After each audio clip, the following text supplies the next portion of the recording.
Welcome to the Clarity Coach Podcast with Rockie Lee, strategic intervention coach, specializing with singles and couples, helping them find clarity in life, in relationships, and in personal development. And now, here's your host. Hello, everyone. Welcome to our 16th episode of Clarity Coach Love Talks. I have my co-host here, Kimberly, who will be joining us in the conversation today to talk about why love is not a feeling. Hi there, Rocky, and hello to all of our listeners. This should be a very interesting chat today. I know I'm definitely interested in how it could even be possible that love is not, in fact, a feeling. I can't wait for Rocky to elaborate on that, so let's dive right into it. Rocky, tell me, is love a feeling? This is a really great question. So for me, the answer is no. Love isn't a feeling, and let me qualify that answer.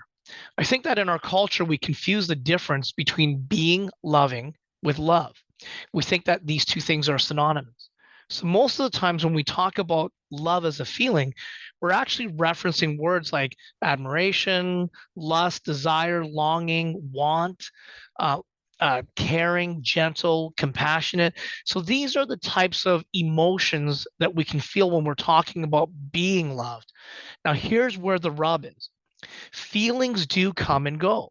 So think of feelings more like a bad fart. Right? Like you can feel it coming and then it comes out and then it stinks. But the catch is that a fart doesn't really stay around. That the smell actually dissipates in a short amount of time. So this is the rub when it comes to the idea of feelings. Feelings just don't stay around long at all. They do end up leaving. So if this is true, then the question becomes, why would we ever want to put so much value on a word that is a feeling called love if it doesn't stay around, right? If feelings can't last forever. So the question is that the kind of love that you would want in your relationship, especially a long-term relationship? Is that the kind of love that you want where it just doesn't stay forever? So therefore, for me, to answer this question, love really isn't a feeling. To me, love is actually a choice. So why is the distinction of whether love is a feeling or not so important? Because love as a feeling is based on whether I feel like it or not. But to truly love someone when it is not a feeling is based on a commitment. So this distinction matters when we're actually pursuing marriage. Do you want to marry somebody who loves you only when they feel like loving you or not?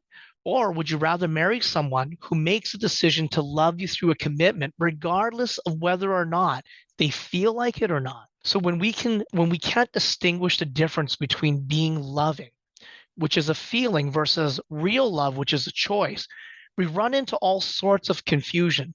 And we end up creating consequences that devalue our marriage and dishonors our spouse.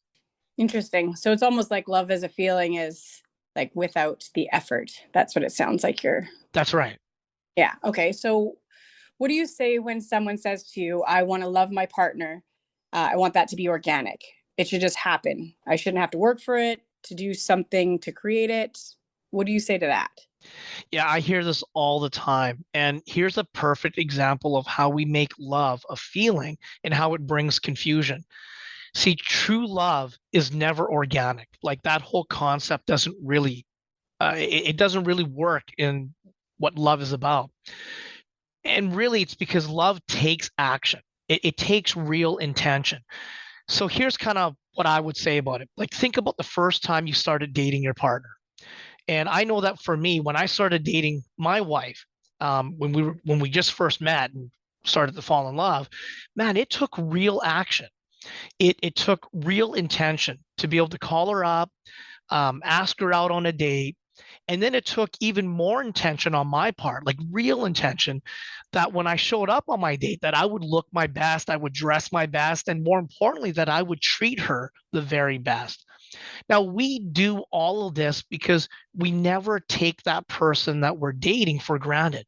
We honor them and we value them with our time. So in those instances, we actually made decisive decisions to move appointments just to be with that person. That's how badly we wanted to be with that person. None of that came organically.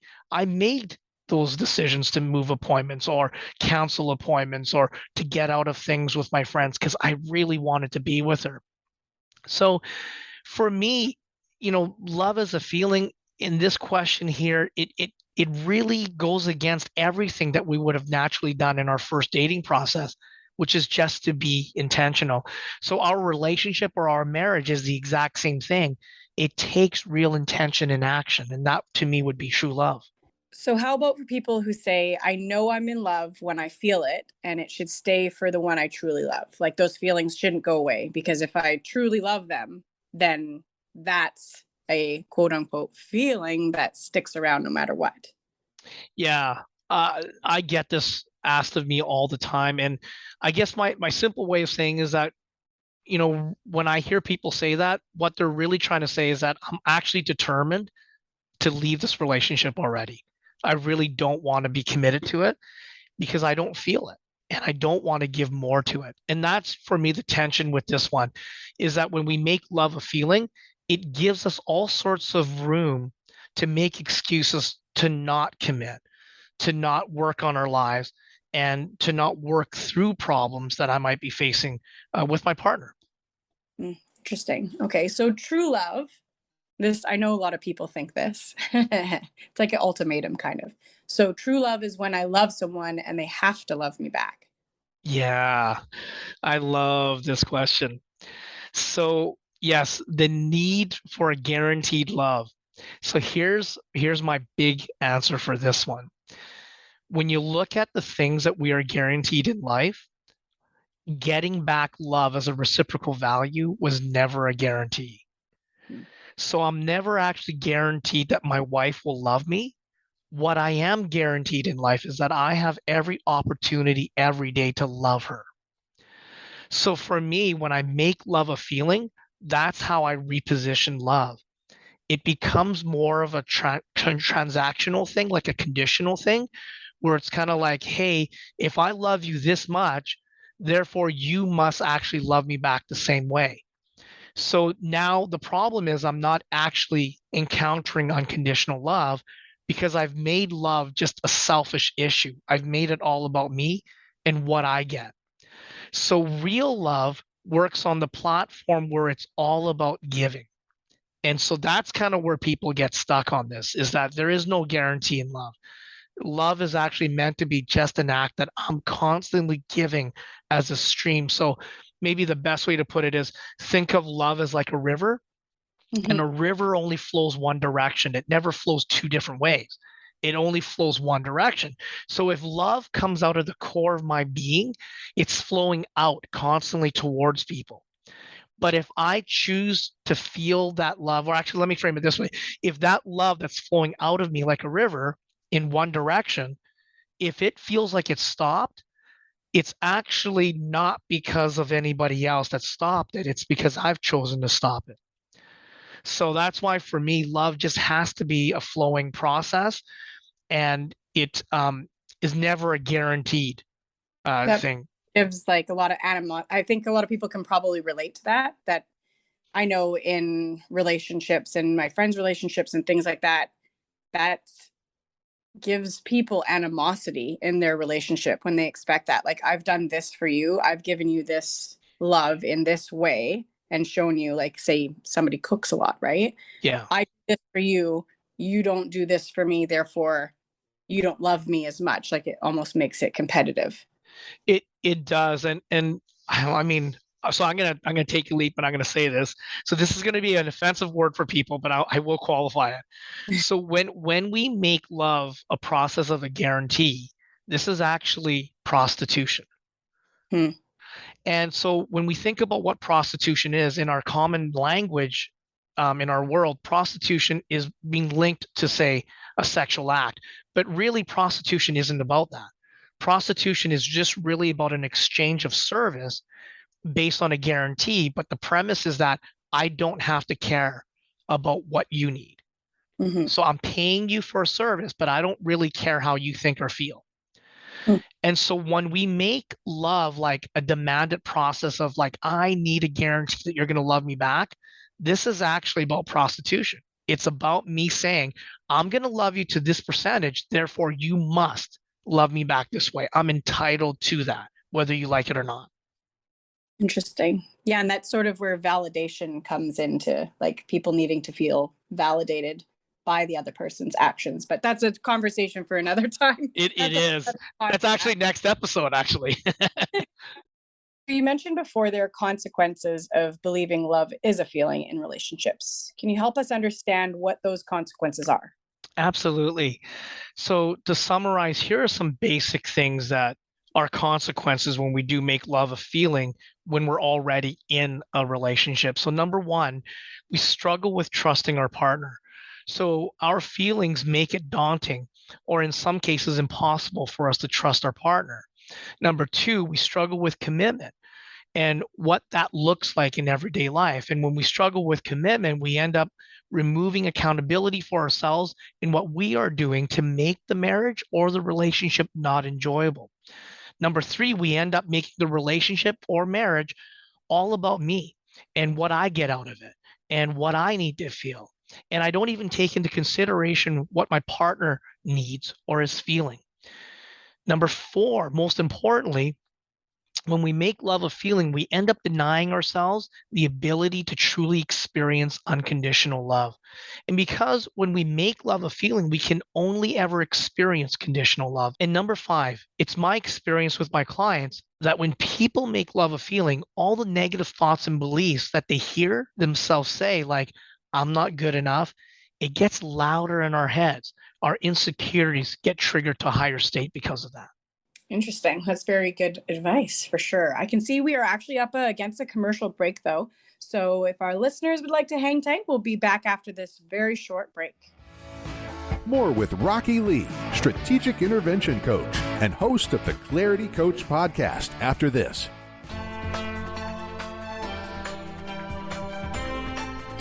Having clarity in our lives is of the utmost importance. Clarity is the pathway to change, the juice that gets us up in the morning, the purpose that inspires us to strive for something greater. Clarity is also the ability to see things in a different way than how we believe them to be, giving us options to the possibilities that surround us. Clarity gives us the courage to bring change to the issues that hinder us from believing for a better tomorrow. Rockie Lee is a strategic intervention coach and will help you find clarity in life, in relationships, and in personal development.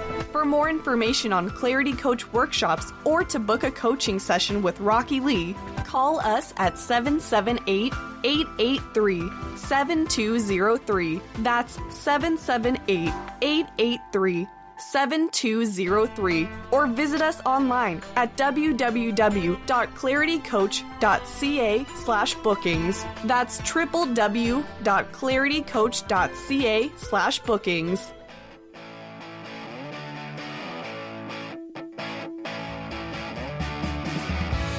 Now, back to Rockie Lee, strategic intervention coach and host of the Clarity Coach podcast. All right, we're back here with Rockie Lee, and we are going to continue the conversation about why love is not a feeling. So if love is not a feeling, then what is love? Yeah, there's 5 things that I think that love is. And number 1 at the top of that list is that love is a choice. And that choice is actually made through a commitment. Number 2, love is an action. So in other words, love cannot be passive at all in any ways. It actually has to be a choice that I make towards my partner and for my partner. Number 3, I believe that love is something that I give. Love is not something that I take. It's always something that I'm giving. Number 4, love is something that I create. So the whole idea that love just comes organically to me doesn't fit under the definition of what love is. Love is something that I genuinely have to create, and I have to keep creating. And number 5, love is a truth that I stand on. So a truth is always a truth, whether I feel it or not. And that's why I can stand on truth. And so for me, love is a truth that I can stand on. So can we measure real love? And if yes, how do we do that? Yes, absolutely we can. we can really, truly love somebody and measure it. In fact, my belief is that we should be measuring how we are loving our partners. This is one of the reasons why I don't believe in love as a feeling, because I can't measure love outside of a subjective point of view, because a feeling is really subjective. So if I love my wife thinking that I'm loving her out of 10, she might be thinking that I'm only loving her out of 5. But to answer your question, here's the best way that we can measure how we are loving someone outside of a feeling. Now, this is not meant to be a religious talk or a talk about faith. It's just a passage that I found that really, I feel, correctly helps us identify love outside of a feeling. So this text is actually found in the Bible. And it's found in a really famous passage that we actually all use in our wedding ceremonies all the time. So it's found in this passage called 1 Corinthians chapter 13, verses 4 and 8. And I feel like it really, really identifies how love isn't a feeling, how it is actually an action and a choice. And it really breaks it down into 3 different sections. And let me go through this section and I'll talk to you guys, listeners, how we can utilize this as a way of measuring love. So the 3 sections, it mentions this, that love is patient and love is kind. That's one section. Love is honoring. That's the second section. And the section 3 is love delights in truth, not in evil. Now, how do we measure this?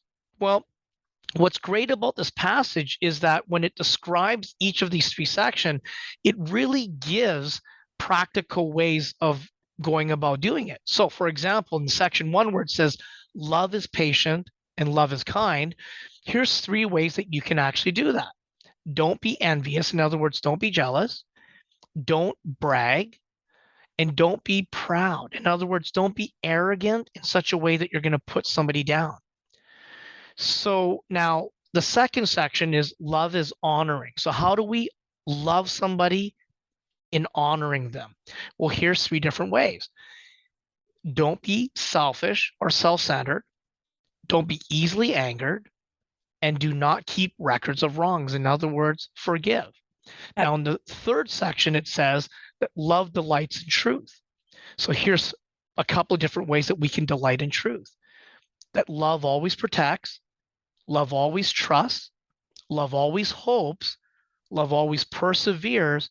And more importantly, love never fails. In other words, love never quits. So those are kind of like the 3 ways that we can really measure whether we've loved somebody or not. So for example, I can rate on a scale of 1 to 10, have I been loving my wife with patience and kindness this week? In other words, have I not been jealous? Or have I been jealous? Have I bragged about something when I shouldn't have? Or have I actually put her down by my words? Because that would be arrogance or pride. Have I loved my wife this week in a way that honored her? In other words, have I loved her in a way that wasn't selfish or self-centered? Have I loved her in a way that I wasn't easily triggered in anger? Or did I love her in a way where I extended forgiveness? And the third way is, can I measure on a scale of 1 to 10 whether I've been loving my wife with truth? In other words, have I this week, have I loved her in a way where I chose to protect her in some way, where I chose to trust her in some way, where I chose to always place hope in her, where I chose not to stop loving her, and where I chose not to quit loving her? So those are the ways that I feel like we can measure love. So what can couples do right now to change the way they approach love? Yeah, I think that this first one is really taking to heart this model that I'm about to share. And here's the marriage model that I give to everybody. Have you loved your partner more than you did yesterday? Have you cared for your partner more than you did yesterday? Just by adhering to this model, asking yourself this every day, you'll right away change the way that you approach love. You'll literally change it from a feeling to something tangible that you can measure, an actionable thing. The other way is just to use that Bible text that I just shared with you guys and measure on a scale of 1 to 10. Have you done those things? And how has your impact been when you do those things? So those would be really the two best ways of actually moving from feeling of love to approaching love that would actually be measurable. Interesting. Okay, so we're coming up against the clock here. Rocky, do you have any other parting words for our listeners? Yeah, I would just throw this one last statement for all of you guys as my listeners. Um, Remember this: you create falling in love, but you also create falling out of love. Mm, So if you can just remember that simple statement, you create falling in love, but you also create falling out of love, then that puts a lot of things in your control. And that was the whole premise of why Kimberly and I did this episode about is love a feeling? I wanted to find a way where I can encourage you couples to consider that when I make things or I make love a feeling, it's really not in my control. But if I make love an action, I strip it out of the feeling category, now I have all the possibilities and the options around me where I can create falling in love with my partner. And I can also acknowledge when I'm taking action to create when I'm falling out of love with my partner. Very interesting words and advice. So I'm sure that gave our listeners a lot to think about for sure. Rocky, we are all out of time for today. Thank you so much for today's conversation. It was extremely enlightening because with the title, I was wondering where we were going to go with it. Definitely brought me some clarity on the subject of love and most likely for our listeners today as well. Tell us where we can find you online.